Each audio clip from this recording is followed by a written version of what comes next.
அன்பார்ந்த ஸ்ரீ குபேரன் டிவி நேயர்களுக்கு கிருஷ்ணன் ராஜகோபாலன் காலை நல்வணக்கத்தை உங்களுடன் பகிர்ந்து கொள்கிறேன்.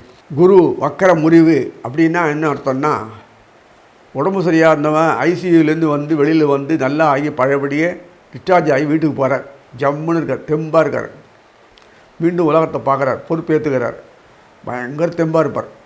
அதுதான் வக்கர முறிவுன்னா. பிறகுன்னா சுத்தமான பலன்களை அனுபவிப்பார், கொடுப்பார், நமக்கு பண்ணி கொள்வார். அவரும் நம்ம கூட சேர்ந்து எல்லா விஷயங்களையும் அனுபவிப்பார். ரொம்ப உற்சாகமாக இருக்கும். தை மாதம் முடிவில் குரு 29ஆம் குரு வக்கர முறிவு வந்தால், அந்த பிறகு பிப்ரவரி மாதம் 11 அன்னைக்கு குரு வக்கரம் முடிஞ்சிருந்துங்க. என்ன பண்ண போகிறார் அப்படின்னா தான், குரு எங்கே உட்காந்துருக்கார்? ரிஷபத்தில் உட்காந்துருக்கார். சுக்கராச்சாரியார் எங்கே போவார்? மடன்னு மீனத்தில் போய் உட்காந்து வக்கரமாகிட்டு சரியாயிடுவார். அங்கே யார் உட்காந்துருக்கான்? கருப்பான உருவத்தில் ஒருத்தர் உட்காந்துருப்பார், ராகு. அவர் அங்கே உட்காந்துட்டு அதே குரு பயிற்சி வரத்துக்கு முன்னாடியே ராகுவுக்கு எது பயிற்சியாக இருந்தனால சித்திரை மாதத்தில் அப்போ கீழே வந்துடுவார். இப்போ தை மாதம் குரோதி வருஷம் நடக்கிறதுனால அது வரைக்கும் இந்த ராகு கேதுக்கள் நம்மளை பின்னி எடுத்துகிட்டு இருக்கும். குரு நல்லான அப்புறம் ராகு பார்க்குறார், சௌக்கியமா? பின்னத்துலேருந்து நேராக 3ஆம் பார்வையால் விஷயத்தை பார்க்குறார். சாமி நல்லா இருக்கீங்களா? நல்ல காலம். சுக்கராச்சாரியர் கூட இருக்கார். இது ஒரு என்ன அப்படின்னா, சுக்கரர் குரு 2 பேருமே ராசி பருவத்தின்னு பண்ணிக்கிறாங்க. எப்படி இருக்கு பார்த்தீங்களா? பொறுப்புகளை சுமந்த சுக்கராச்சாரியர் அது குரு வக்கரம் பீரியடில் அவரோட போய் ஷேர் பண்ணிக்கிறார். ராசி பரிவர்த்தனை ஜா ரொம்ப குஷி. இந்த குரு நிற்கிற நட்சத்திரம் பார்த்தேன்னா சாரண ஆணு பார்த்தீங்களா, ரோஹிணியில் இருக்கிறார். மோகினி 3ஆம் பாட்டில் ரோஹிணினாலே உங்களுக்கு பொறுத்தரும் சந்திர நட்சத்திரம் ரொம்ப அருமையான நட்சத்திரம். அந்த வீட்டில் தான் சந்திரன் உச்சமாக வரும், ஜம்முன்னு வரும். பல அந்த மனசு தெம்பு ஆனந்தம் சுகம் எத்தனை கஷ்டம் இருந்தாலும் ஒரு சலிப்பு இல்லாத ஒரு ஆனந்தம் கிடைக்கணுன்னா அமிர்தம் பேர். சந்திரன் பௌர்ணமி திதியிலேருந்து அமாவாசை பிறகு வளர்பிறை சந்திரன் எது வந்தாலுமே அமிர்தத்தை கொடுக்க டோசேஜ் அதிகமாகும். அமிர்தம்னா நம்ம வேறு நினச்சின்றாதீங்க. உடம்பு ஆரோக்கியம், கண் சுகம், மனசு ஆனந்தம், பிரமாதம், எந்த விதமான இதுவும் இல்லாமல் தென்றல் காற்று மாதிரி குழுன்னு ஒரு மாதிரி ஆனந்தத்தில் இருப்போம். மனசு அப்படியே வைப்ரேஷன் எல்லாம் தெளிவாக இருக்கும். எல்லாத்தையுமே கலைநோட்டத்தோடு அனுபவிக்கும், ஆனந்தமாக இருக்கும். நான்ஸ்டாப் ஆனந்தம் பேர். யோகிகள்லாம் அனுபவிப்பாங்க. நமக்கு எங்களால் முடியாது. நம்மளாம் எதையாவது உலக விஷயங்களே நங்குன்னு பிடிக்கிட்டு அப்பேற்பட்ட சந்திரனுடைய வேலு காலிக்கிறார். குருக்கு ரொம்ப சந்தோஷம். ஏன்னா இந்த மீன குருக்கு சந்திரன் எத்தனை நாள் விட்டு பார்த்தேன்னா பூர்வ புண்ணியம் இருக்குது. இந்த தனுசுக்கு பார்த்தான்னா 8ஆம் அதிகாரி, 2மே இருக்குது. ஆனால் சந்திரன் ஒரு சமயம் பார்த்தான்னு சந்திரன் நிறைய ஹெல்ப் பண்ணுவான். ஒரு சமயம் பார்த்தான்னா சிவபெருமான் தலை உட்காந்துட்டு என்ன பண்ணாலும் உங்களுக்கு தட்சணம் போச்சு, இதெல்லாம் போச்சு, நாசமாக போச்சு. ஏன்னா நம்ம மனசு எப்போதுமே ஆர்ப்பரிக்கும் போது சந்தோஷத்தை அனுபவிக்கும். வேறு மாதிரி இதில் அது ஆடின்னு இருக்கும்போது நாசம் பண்ணிடும். ஏன் அதுக்கு இது மெயினாக இது சொல்கிறேன்னா, சந்திரன் நன்னா சந்தோஷத்தோடு அருமையான யோகினில் இருக்கிறதுனால, சாரம் கொடுத்துறதுனால ரொம்ப ஆர்ப்பாட்டமாக குரு தெம்போடு இருக்கார். பலன்களை அள்ளி வீசுறார். அதனால் தை மாதம் முடிச்சு தை மாசி பங்குனி சித்திரை கூட போகலாம். சித்திரை குரு பயிற்சி வர வரைக்கும் சித்திரை 28ஆம் தேதி தான் குரு போயிடுறாரு. அந்த வர காலம் வரைக்குமே நம்ம எல்லாருமே நன்னாவே வாழ்க்கையில் எந்த இது வரைக்கும் பட்ட கஷ்டங்கள் பாதி நிற்கிறது, ஒடுக்கிறது, மனசை ஊர்த்திகிட்டே இருக்குது, வேதனைப்படுறது, பயம், அச்சம், வேகம், ஆக்ரோஷம், விதம் எதுவுமே இல்லாமல் அப்படியே சால்வ் ஆகிடும். பீஸ்ஃபுல் மைண்டு அட்டகாசமாக இருக்கும். ஒருத்தருக்கு தானே ராஜா மாதிரி ஒரு அது கிடைக்கும். அந்தஸ்து, ஸ்டேட்டஸ் எல்லாம் வரும். உங்களுக்கு கௌரவம், பிரச்சனை இல்லாமல், பிரச்சனை தானாக ஒடிஞ்சு போகிறது, பகையாளியை பணிந்து நின்று தோளில் கை போட்டு கொஞ்சுவான். இப்படிலாம் இருக்குது. எந்த வித குற்றம் குறை நம்ம சொல்ல முடியாதபடி இருக்குது. நமக்கு ஒரு அனுபவம் கிடைக்கணும்ல. எப்படி கிடைக்கும்? நம்மளே தான் பண்ணால் கிடைக்குமா? படிப்பு குழந்தைகள் படிப்பிலிருந்து விளையாட்டிலிருந்து ஸ்போர்ட்ஸ்லேருந்து என்னென்ன உண்டோ காட்டு கலைகள் நிறைய கலைகள் ஃபைன் ஆர்ட் நிறைய கலைகள் நல்லா பசங்கள் குழந்தைகள் கற்றுக் கொடுங்க. திருமணம் அது பார்த்து மேட்ச்சு பார்த்து ஒன்றும் மேட்ச் பார்த்தா பொருந்தும், நேரம் பார்த்தானே என்னடா அது அப்படின்னு இருக்கும்.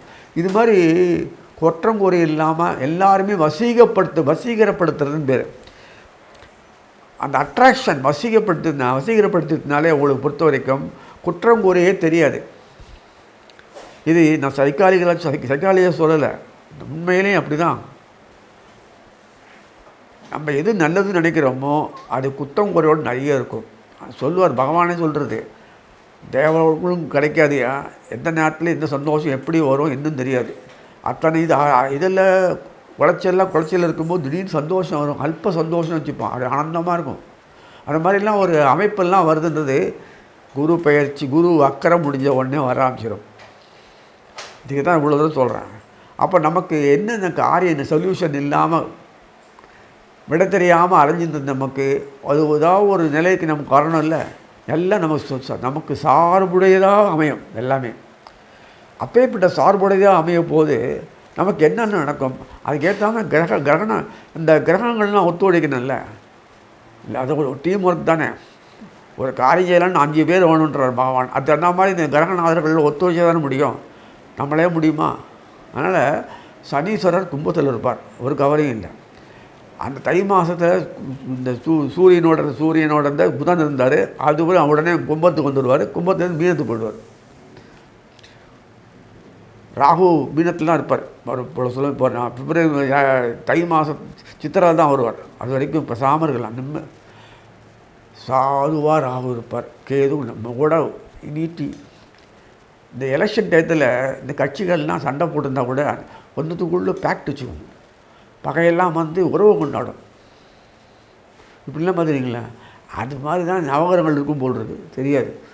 சந்தோஷமாக எந்த விதமான பிரச்சனையும் இருக்காது, சுமூகமாக இருக்கும். நாட்டில் கலைபரம் சத்தமாக இருக்க தான் செய்யும், அதுதான் அது ஒரு ஈவெண்ட்ஸ் தானே அதெல்லாம். அதனால் ஒரு பற்றியும் கவலைப்பட வேண்டாம். நமக்கு ஜீவனம் நன்னா வரும், 1க்கு 10 மடங்கு வரும். அது எப்படி வரும்னு நல்லா இந்த லாஜிக்கெல்லாம் கேட்காதீங்க. அதே மாதிரி யாருமே எதிர்பார்க்காத முன்னாடி உறவுகள் நல்லா பின்னி படையும். அப்படின்னு என்ன அர்த்தம்? பகை மறந்து தன்னை மறந்துடும், எல்லாம் சொல்யூஷன் ஆகிடும். அவங்க எப்படிலாம் எதிர்பார்க்குறாங்களோ அதுக்கு தகுந்த மாதிரி ஆக்டிவேட் பண்ணி நம்ம காரியத்தை முடிச்சிடுவோம், திருப்திப்படுத்திடுவோம். திருப்திப்படுத்துறதுன்றது மனுஷனுக்கு அவ்வளோ சுலபம் இல்லை. மனுஷன் சொல்கிற மாதிரி மடங்காக போவதோட திருப்தியே அடையாது போல் இருக்கு அப்படின்னு. ஆனால் திருப்தி அடையாதுன்றது அவ்வளோ சுலபம் இல்லை. மனசு வச்சா தான் திருப்தி அடையும். அந்த மனசை வைக்கிறதுனால நமக்கு எல்லா திருப்தியாக வரும். இந்த விஷயத்தில் எதுக்கு இவ்வளோ சொல்கிறேன்னா, இது தெரிஞ்சதாக தான் அஸ்ட்ராலஜி பயன்படும். திடீர்னு தூக்கி குத்துற மாட்டாங்க. அது அவுட் ஹேண்டில் சிஸ்டம்ன்றது மனசு நம்ம ஒத்துழைச்சா தான் நடக்கும். மனசு ஒத்துழைச்சா மார்க்கம் உண்டு சொல்கிறாங்களே, அதுதான். மனசு நம்ம ஒத்துழைக்கணும்னா அதுக்கு ஏற்றாமல் சம்பவங்கள் மனசு சந்தோஷப்படுத்துகிற அளவுக்கு பண்ணக்கூடிய விஷயங்கள்லாம் அந்த சூழ்நிலைக்கு வரும். அதுதான் முக்கியம். அதனால் இன்றைக்கி நம்ம ஒவ்வொரு ராசியாக பார்ப்போம். அன்பார்ந்த துளாராசி நேயர்களே,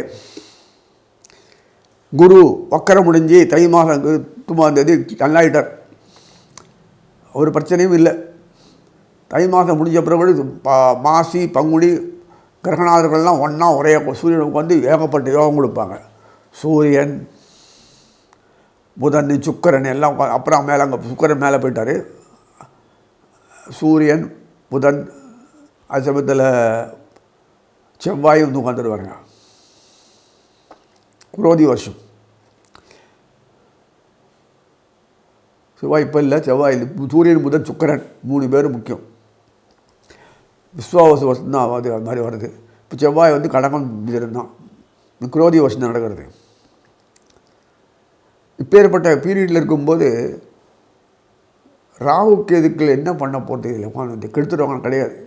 ராகுவோடு சுக்கரர் இருப்பார், சுக்கரை வக்கரம் முடிஞ்சு சரியாயிடுவார் மீனத்தில். குரு ரிஷபத்தில் உட்காந்துருப்பார். 2 பேர் ராசி பரிவர்த்தனை. சுக்கரன் குரு ராசி பரிவர்த்தனை பண்ணால் என்ன வேணும்? பகைவனும் நண்பனாவான். கலைகள் வந்து எல்லா விதத்திலுமே கலைகள், ஆற்றல், உழைப்பு. நம்ம வெறும் சாப்பிட்ற பொருள்லேருந்து ட்ரெஸ் மேக்கிலேருந்து என்னென்ன உண்டோ மருந்து பொருள்லேருந்து என்னென்ன விற்பனை உண்டோ ஏற்றுமதி இறக்குமதி சப்ளை அங்கே டைம் எலிமெண்ட்டை உட்படுத்தி அதுக்கு தகுந்த மாதிரி நம்ம வாழ்க்கை திறனில் அனுபவிக்க வேண்டிய வசதிகள் எல்லாம் கொடுத்து வீடு வசதி வாழ்ப்பு எல்லாம் ஒன்றும் அனுபவிக்கிற போக பொருள் எல்லாம் கொடுத்து சந்தோஷமான ஒரு நல்ல திருமண பாக்கியம் இல்லற வாழ்க்கை குழந்தை சந்தான பாக்கியமே இல்லாத போய் ஒன்றும் அவஸ்தைப்பட்டு என்னமோ ஆர்டிஃபிஷியலாக பண்ணிக்கிறாங்க. அதெல்லாம் கிடையாது. இனிமேல் நன்னாவே குழந்தை பிறக்கும், திருப்தியான மருந்து அனுபவிக்கலாம் வாழ்க்கையில். ஒன்று அரசு கணவன் மனைவி உறவுன்றது சினிமா கதை வர மாதிரி ஒரு வந்துட்டு போகிறான் இப்படி பிரிவந்தெல்லாம் ஒரு வாழ்க்கையே இல்லை. உறவுகள் ஒட்டணும்னா உறவுகள் உரசணும். ஒரு சந்தோஷமான நிலையில் நிறைய இருந்துகிட்டே இருக்கணும். அந்த அமைப்பெல்லாம் நிறைய கூடி வருது. அதனால் கன்னியினுடைய லாபஸ்தானாதி சந்திரன் சொல்லக்கூடிய அவர் தொடர்பு நட்சத்திரத்தில் குரு உட்கார்ந்துருக்கார். அதே மாதிரி வீரியஸ்தானாதி செவ்வாய் தொடர்பு கொண்டு கடகத்திலையும் சரி 10ஆம் இடம் சரி மாற்றி மாற்றி உட்காந்துப்பார். பக்கரமாகி பலமாகி குருகாலிருந்து செயல்படுத்துகிறார். இந்த பக்கத்தில் ராகு வந்து மேலே தப்பு உட்காந்துருக்கான்னா அப்புறம்தான் சித்திரை மாதத்துலாம் ராகு கீழே வருவான். இப்போ கவலை இல்லை, குரு பயிற்சிக்கு முன்னாடியே வந்துடுவார், பரவாயில்ல, அதில் நமக்கு இல்லை. ஸோ இதெல்லாம் பார்க்கும்போது நமக்கு ஒரு அனுகூலமாக இருக்குது. எப்படி குருக்கு செவ்வாயோ அப்படி ராகு சுக்கிரனை கொடுப்பார். புதன் அடிக்கடி தொடர்பு கொண்டே இருப்பார். ரொம்ப விஷயத்தில் நிறைய விஷயங்கள் அனுகூலமான முறையில் செயல்படுத்துறதுக்கு தான் அமைப்பு இருக்குது. சனீஸ்வரர் கும்பத்திலேயே உட்காந்துருப்பார், கவலைப்பட வேணாம். அது விஸ்வாசு வருஷம் கடைசியே மாதம் மாறுறது, மீனத்துக்கு போகிறார். அது வரைக்கும் இங்கேயே வாழ்ந்துருப்பார், கவலையில். ஏன்னா சனீஸ்வரர் முக்கியமான ஆள். பூர்வப்புனா 6ஆம் வீட்டில் உட்காந்துருக்காருன்னா அப்போ என்ன அர்த்தம்? 6ஆம் வீட்டில் உட்காந்தா தான் உங்களுக்கு பொறுத்த வரைக்கும் நிறைய விஷயங்கள் கொடுக்க முடியும். துலாத்தினுடைய முக்கியமான காலகட்டத்தை சொல்லக்கூடிய சுக்கராச்சாரம் முக்கியம், செவ்வாய் முக்கியம் இல்லையா? உங்களுக்கு சனீஸ்வரர் என்ன இருந்தால் கூட பூர்வப்புண்ணியம் இருந்தால் கூட துலாத்துக்கு இந்த ஒரு சுக்கிரனுடைய ஒரு வீட்டு காசம் நன்னா இருக்க நல்லா இல்லைன்னு சொல்கிறது ஒரு அசம்ஷன் தான், உண்மையிலே கிடையாது. என்ன இருப்பாங்க, பணக்காரன் தான் வாழ்க்கையில் வாழணும்னா யாரும் வாழ முடியாது.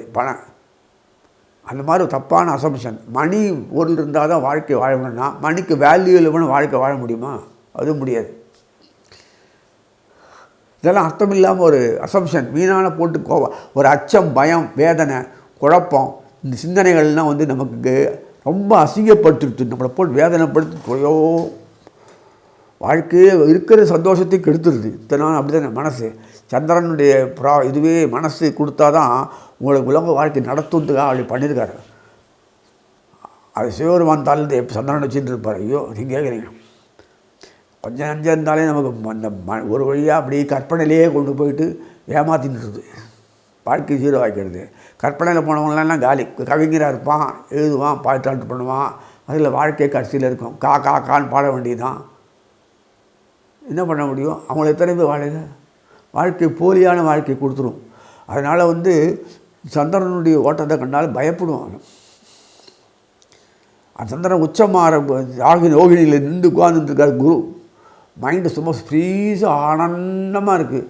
ஆனந்தம்ன்றது மனசு அமைதியாக ஆனந்தமாக எந்தவித ஒரு குரோதம் உணர்ச்சி எந்த விஷயமும் இல்லை, பசுத்தம் இல்லாமல் வேதனை இல்லாமல் என்றைக்கு எப்போ ஒரு ஃபியூ செகண்ட்ஸு தான் இருக்க முடியும். அந்த இதில் எப்படி ஆனந்தம் கிடைக்கிறதோ அந்த ஆனந்தம் நிரந்தரமாக இந்த மாதத்துலேருந்து சித்திரை மாதம் வரைக்கும் கிடைக்கும். எல்லாருக்குமே கிடைக்கும். ஏழை பணக்காரன் வியாதிகாரன் நோய் எல்லாம் கிடையாது, எல்லோருக்கும் கிடைக்கும். தெம்பு வந்துடும், டானிக்கு. ஸோ இத்தனை அம்சங்கள்லாம் அமைப்பில் குரு தன்னுடைய செயல்பாடை பண்ணும்போது எப்படி இருக்கும் பாருங்கள். துலாத்தினுடைய சம்மந்தப்பட்ட செவ்வாய் 2ஆம் வீடு 7ஆம் இடத்துல செவ்வாய் குருவோட சாரத்தில் உட்காந்துருக்கார்.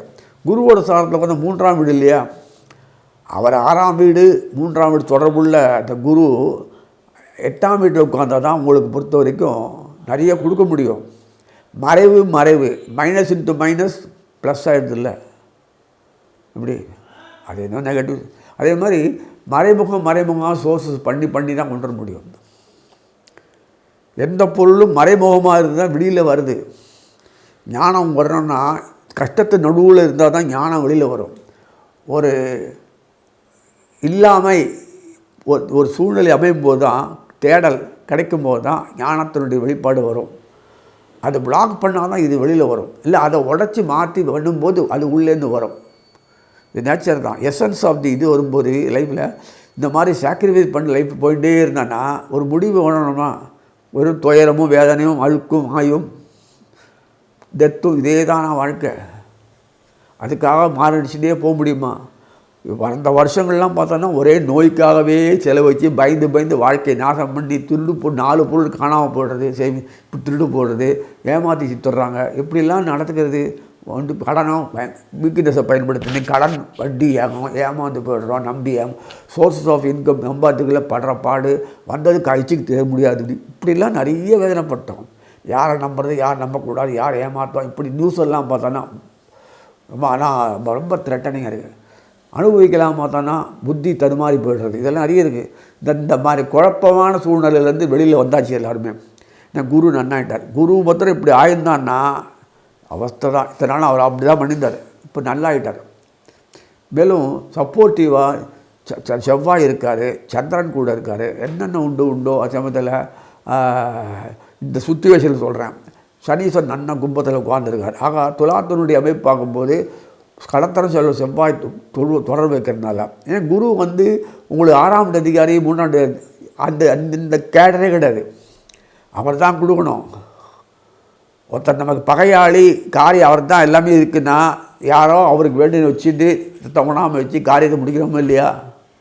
அதே தான் பண்ணுறாரு எங்கேயும். சுக்கராச்சாரியர் அவரும் டீம் ஒர்க் ஆகிட்டாங்க. அப்புறம் என்ன வேண்டியிருக்கு? கொட்டு மழை.